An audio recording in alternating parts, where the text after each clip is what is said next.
So, we're here at the stairs. This is one of the main problem areas sometimes. Often we get that a client has actually fallen on the stairs.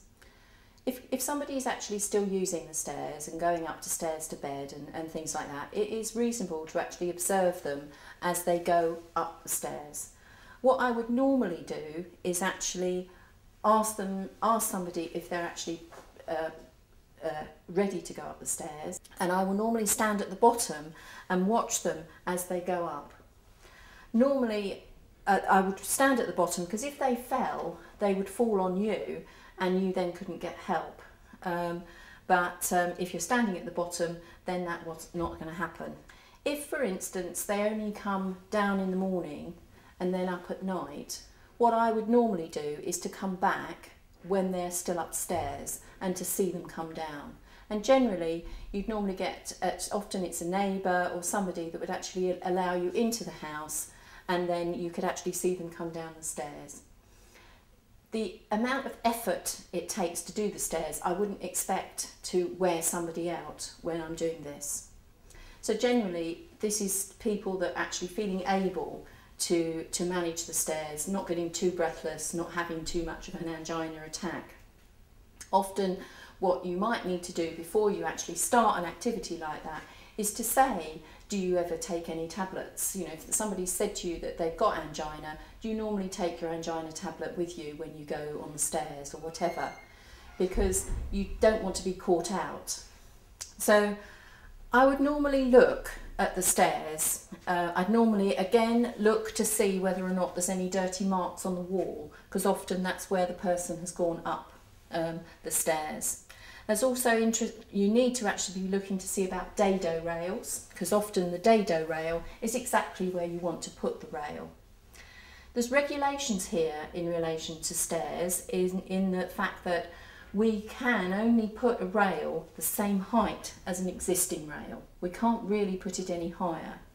That's to do with Part M of the building regulations. Also nowadays you'll find any new build properties have regulatory stair height and depth. But we're going into houses that were built in Victorian times and sometimes pre that. And so sometimes you'll find stairs very, very steep and the depth, etc. is dangerous. But again, you need to be making sure of your risk assessment to say, well, if somebody's doing this every day and they're taking their responsibility for themselves, is it reasonable to put another rail up for them? I also, when somebody's doing stairs, I'd always look at what their footwear's like, particularly if they've had a fall, because often they've had their slippers for years and they need new ones. That himself can cause a problem, because if they've got mobility problems, they're used to the slipperiness of the slipper. And if they buy new ones, the new surface of the slipper, the new sole, doesn't allow their foot to slip. And so that again can actually, you see often people, particularly elderly people, that have got brand new pair of slippers, possibly 2 or 3 pairs that families have bought, but they've still got their old ones, and the main reason for that is because it can slide on the carpet. When coming to the stairs, I would be looking to see we haven't mentioned lighting, but whether or not the stairs are well lit, and do they actually put the light on if they're going to do the stairs? What's the balustrade like? Are they able to put their hand round it? And do they actually put their full foot on the stair?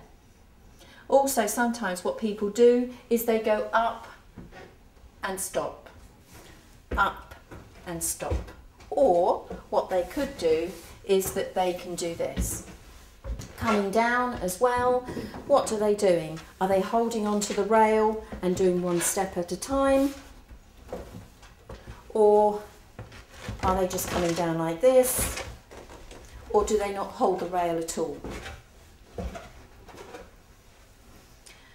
Sometimes when people are falling on the stairs and are wanting to keep their stair mobility, I often reduce the risk of them falling by coming down backwards. Because if they're standing at the top of the stairs and they're going to fall, they'll fall all the way down the stairs. But if they come down backwards, if they're going to fall, generally they'll fall forward, and so hopefully the fall won't be too great. But that is up to the client. If you've pointed out the risk to them and they're still wanting to do it, then that is a risk assessment between you and the client. But often that's the way I would say. Again, for the mop stick rail, you need to make sure that the wall is reasonable. This is a nice hard wall. Often the client will give you a history about, because some Victorian houses are, the wall is made of lath and plaster. So, and that's horsehair and things. So you actually can't fit anything into the wall. And they'll tell you that. So it's worthwhile talking to the client to find out whether anybody has tried to fit a rail on the wall. Usually with rails, we would normally, if there's room, we would normally start the rail 300 millimetres, that's 12 inches, before the start of the step. That way the client can get hold of something, and then and at the top another 300 mil. So you'd normally add 300 millimetres to your stair measurement, and we'll go through this in a practical session. Again, you need to get consent that the client is happy with the rail, and you need to explain to them that it will be brown brackets and a pine rail. Sometimes people are not happy to have their staircases altered like that, or have a rail from the PCT or social services. Also, a newel post rail is white, and some people don't like, they prefer to fall than have a rail that's white on their stairs. And that is actually up to, that's their choice. Also you need to take into account the carpet, if there is carpet on the stairs, the state of that carpet. Obviously it might have holes in it, it might not be fitted correctly, and you may have to explain to the client what they need to do. It is up to the client, it is their responsibility, because it's their house, to actually make sure that their furnishing and fittings are okay. You do get stories of occupational therapists going around with tape, etc., and taping all these things up. I must admit I've never taped anything up. I would explain to the client what they need to do, or to the carer, and it's their home and it's up to them how they want to be safe. If, for instance, you've decided that you're not happy with the person, you're not happy even putting a rail up because that person doesn't look safe on the stairs, you may have to consider, you may talk to the person about whether or not they'd ever considered bringing the bed downstairs, and that's for a short term. Because we can do things, obviously, like stair lifts, or we do things that, if a stair lift isn't appropriate, that go up through the ceiling, or something like an extension. But it may well be, for their own safety, that they're going to have to bring the bed downstairs. Now, generally, if there's a gas fire in the living room and they're going to bring the beds down there, they will need to talk to their gas supplier about the safety of them sleeping in that room. Because there are regulations now about sort of the gases that come out of a fire, a gas fire, and it could, for short-term use, it's okay, but nobody's actually identified what short-term use is. So it's always a good idea that if you are saying to somebody to bring the bed downstairs and they've got a gas fire, they need to be advised of their gas, to talk to their gas supplier.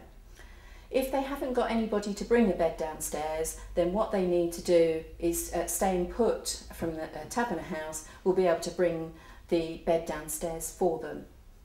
They do have an option, sometimes if you think that this is not safe, is that they can either stay upstairs, and often that's where the bathroom and the toilet are, or they stay downstairs.